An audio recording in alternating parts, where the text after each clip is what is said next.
અબુધાબીમાં BAPS Hindu મંદિરની બીજી વર્ષગાંઠની ઉજવણી માટે 8,000થી વધુ ભક્તો અને 1,500થી વધુ સહભાગીઓએ ખાસ મંદિર ટોક્સ એટ 2 સભાની મુલાકાત લીધી હતી, જે આધ્યાત્મિક સેવા, સમુદાય જોડાણ અને સાંસ્કૃતિક સંવાદિતાના 2 વર્ષ ઉજવે છે. આ વિશાળ હાજરી મંદિર સાથે સમુદાયના ઊંડા જોડાણ અને સાંસ્કૃતિક અને આધ્યાત્મિક સંવર્ધનના કેન્દ્ર તરીકે તેની વધતી જતી ભૂમિકાને પ્રતિબિંબિત કરે છે. આ વર્ષની થીમ મંદિર આપણું કુટુંબ આપણું ભવિષ્ય, યુએઈમાં શાંતિ, મૂલ્યો અને સુમેળના ઘર તરીકે મંદિરની કાયમી ભૂમિકા પર ચિંતન કરવા માટે સમુદાયના નેતાઓ, રાજદ્વારીઓ, પરિવારો અને બાળકોને એક સાથે લાવ્યા. સાંજની શરૂઆત બીએપીએસ સ્વયંસેવકો અને સમુદાયના સભ્યો દ્વારા કીર્તન ભક્તિથી થઈ. ત્યારબાદ પરમ પૂજ્ય મહંત સ્વામી મહારાજ વતી સૌનું સ્વાગત કરતા પૂજ્ય બ્રહ્મવિહારીદાસે મંદિરના વિકાસની તુલના નવજાત બાળક સાથે કરી. તેમણે સમજાવ્યું કે બાળક 1 વાગે ચાલવાનું શરૂ કરે છે અને ફક્ત 2 વાગે બોલવાનું શરૂ કરે છે. માત્ર 2 વર્ષમાં તેણે જે 4 મિલિયન મુલાકાતીઓનું સ્વાગત કર્યું છે. ભક્તો, મહાનુભાવો, પ્રવાસીઓ, રાજદૂતો અને રાજદ્વારીઓ, 100 કરતાં વધુ દેશોના તેનો સંદેશ સતત સંવાદિતાનો રહ્યો છે. ઇજિપ્તના ભૂતપૂર્વ રાજદૂતે મંદિરની દિવાલ પર ઇજિપ્તની સંસ્કૃતિએ દર્શાવતી કોતરણી જોઈને કહ્યું કે પિરામિડ મહાન છે કારણ કે તેઓ ભૂતકાળની વાત કરે છે. મંદિર એટલું જ મહાન છે કારણ કે તે ભવિષ્યની સાથે વાત કરે છે. સંવાદિતા વિના આપણું કોઈ ભવિષ્ય રહેશે નહીં. 3જા વર્ષ સુધીમાં 3 વર્ષની ઉંમરે મંદિર તમને મુક્ત કરશે. પૂજ્ય બ્રહ્મવિહારીદાસે આગળ જણાવ્યું કે પરિવારો મંદિર અને તે શક્ય બનાવનાર દેશ પ્રત્યે કેવી રીતે ઊંડી કૃતજ્ઞતા વ્યક્ત કરે છે. પહેલાં લોકોને ભારતની મુસાફરી કરવી પડતી હતી, હવે ભારત અહીં આવી ગયું છે. પરિવારો યુએઈના શાસકો અને મંદિર પ્રત્યે ઊંડી કૃતજ્ઞતા વ્યક્ત કરે છે અને કહે છે કે જ્યારે યુએઈ એક સમયે ઘરથી દૂર ઘર જેવું લાગતું હતું, તે હવે ખરેખર આપણા ઘરમાં ઘર બની ગયું છે. ત્યારબાદ શેખ નાયાન બિન મુબારક અલ નહયાને યુએઈમાં સાંસ્કૃતિક સહઅસ્તિત્વ અને સામાજિક એકતા પ્રત્યેની તેમની લાંબા સમયની પ્રતિબદ્ધતા બદલ સન્માનિત કરવામાં આવ્યા. તેમના સંબોધનમાં તેમણે નોંધ્યું, આ ભવ્ય મંદિર ફક્ત પૂજા સ્થળ તરીકે જ નહીં, પરંતુ સહિયારા માનવ મૂલ્યોના શક્તિશાળી પ્રતીક તરીકે પણ ઊભું છે.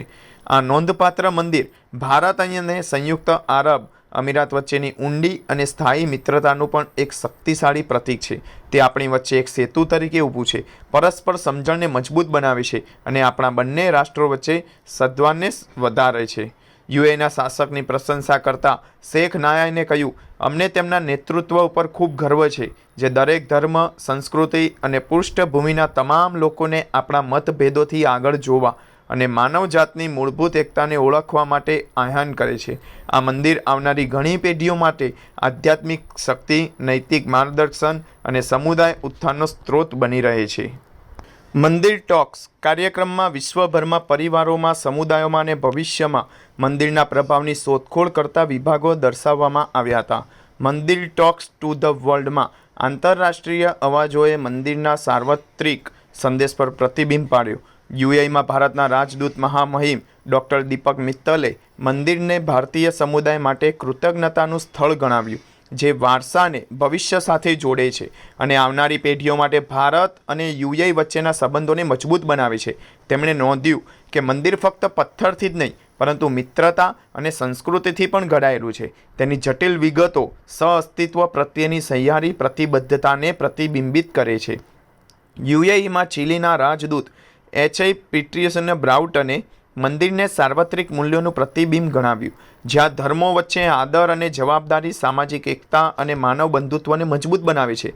યુએઈમાં શ્રીલંકાના ભૂતપૂર્વ રાજદૂત શ્રી ઉદય ઇન્દ્રરત્ને મંદિરને એક સાંસ્કૃતિક સેતુ તરીકે ગણાવ્યું, જે મિત્રતા અને સ્થાપત્ય બંને દ્વારા ઘડાયેલું છે. મંદિર ટોક્સ ટુ ધ ફેમિલીઝમાં સુંદર રીતે ક્યુરેટ કરાયેલ ઇન્ટરેક્ટિવ ઓડિયો વિઝ્યુઅલ વાતચીત કરવામાં આવી છે અને દર્શાવવામાં આવ્યું છે કે કેવી રીતે મંદિર એક એવી જગ્યાએ બની ગઈ છે જે બીજા ઘર જેવી લાગે છે, જે પરિવારને એકબીજાની ખૂબ નજીક લાવે છે. માતા પિતાએ બાળકો મુક્તપણે ફરતા રહેવા, વડીલો ઉતાવળ કર્યા વિના વિરામ લેતા અને મુલાકાતીઓ લાંબા સમય સુધી રોકાતા રહેવા વિશે વાત કરી, કારણ કે જ્યાં જગ્યા સ્વાગતજનક લાગતી હતી. પરિવારોએ શેર કર્યું કે મંદિર પહેલાં ઉજવણીઓ ઘણીવાર ઘરની અંદર રાખવામાં આવતી હતી, જ્યારે આજે તેઓ વધુ ખુલ્લેઆમ જોડાણની ઊંડી ભાવના સાથે ઉજવણી કરવામાં આરામદાયક અનુભવે છે. અન્નકૂટ સેવા જેવા સેવાના કાર્યોને અર્થપૂર્ણ બંધન ક્ષણો તરીકે પ્રકાશિત કરવામાં આવ્યા હતા. ખાસ કરીને તૈયારી દરમિયાન જ્યારે પરિવારો સાથે મળીને કામ કરે છે અને સહિયારા પ્રયાસનો આનંદ માણે છે. મંદિર ટોક્સ ટુ ધ કોમ્યુનિટીઝમાં સમુદાયના નેતાઓએ પરંપરાઓ, ધાર્મિક વિધિઓ અને સાંસ્કૃતિક ઓળખ માટે સ્વાગત ઘર તરીકે મંદિરની ભૂમિકા પર પ્રતિબિંબ પાડ્યું. ચર્ચાઓમાં આ વાત પર ભાર મૂકવામાં આવ્યો હતો કે મંદિર કેવી રીતે એકતાનું કેન્દ્ર બની ગયું છે, જ્યાં વિવિધ સમુદાયો ભેગા થાય છે, તહેવારો સાથે ઉજવે છે અને સામાજિક બંધનોને મજબૂત બનાવતી વખતે વારસાનું જતન કરે છે. વક્તાઓએ નોંધ્યું હતું કે મંદિર સમાવેશને પ્રોત્સાહન આપે છે, સમુદાય જીવનને સરળ બનાવે છે અને એક સહિયારી જગ્યા પૂરી પાડે છે, જ્યાં મૂલ્યો, સેવા અને સંબંધ કુદરતી રીતે એક સાથે આવે છે. મંદિર ટોક્સ ટુ ધ ફ્યુચર એ બાળકોના અવાજોને આગળ લાવ્યા, જેમાં ભલાઈ, આદર અને જવાબદારી પરના પ્રતિબિંબ દર્શાવે છે કે મંદિર કેવી રીતે હેતુ, સમજણ અને સકારાત્મકતા સાથે યુવાન હૃદયને આકાર આપવાનું ચાલુ રાખે છે. સાંજનું સમાપન બાળકોએ શ્રોતાઓને સકારાત્મકતા, કૌટુંબિક મૂલ્યો, રાષ્ટ્રીય સંવાદિતા અને પર્યાવરણીય જવાબદારી માટેના 4 સામૂહિક પ્રતિજ્ઞાઓમાં નેતૃત્વ સાથે કર્યું, જે વ્યક્તિઓને પ્રેરણા આપવા, પરિવારોને મજબૂત કરવા, સમુદાયોને એક કરવા અને ભાવિ પેઢીઓ માટે વધુ સારી દુનિયાનું નિર્માણ કરવાના મંદિરના મિશનનું પ્રતીક છે.